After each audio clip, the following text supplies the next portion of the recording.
रचित पृथ्वीराज रासो राजा के आसपास की कहानियों और किंवदंतियों का खजाना है।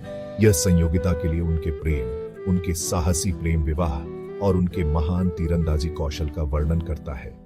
जबकि रासो जानकारी का एक मूल्यवान स्रोत है, लेकिन इसे एक समझदार नजर से देखना आवश्यक है, काव्यात्मक अलंकरणों से ऐतिहासिक तथ्यों को अलग करना। बहरहाल, रासो और अन्य साहित्यिक रचनाएं पृथ्वीराज की कथा को जीवित रखने में महत्वपूर्ण भूमिका निभाती है, जो उनके साहस और शिष्टता की कहानियों से पीढ़ियों को प्रेरित करती है। भाग 7। लोकप्रिय संस्कृति में पृथ्वीराज एक अमर नायक।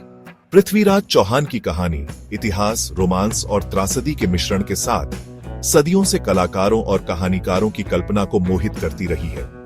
उनके जीवन और कारनामों को साहित्य, रंगमंच, सिनेमा और टेलीविजन की अनगिनत कृतियों में अमर कर दिया गया है। प्रत्येक पीढ़ी ने अपने समय के लिए उनकी कहानी की पुनर्व्याख्या की है। पारंपरिक लोकगीतों और नाटकों से लेकर आधुनिक फिल्मों और टेलीविजन श्रृंखलाओं तक पृथ्वीराज चौहान भारतीय लोकप्रिय संस्कृति में एक लोकप्रिय और स्थायी व्यक्ति बने हुए हैं। उनकी कहानी दर्शकों के साथ प्रतिध्वनित होती रहती है। देशभक्ति की भावनाओं, उनकी बहादुरी के लिए प्रशंसा और उनके दुखद भाग्य के प्रति सहानुभूति को प्रेरित करती है। लोकप्रिय संस्कृति में पृथ्वीराज चौहान की स्थायी लोकप्रियता एक राष्ट्रीय नायक, साहस, प्रतिरोध और भारत की स्थायी भावना के प्रतीक के रूप में उनकी स्थायी विरासत का प्रमाण है।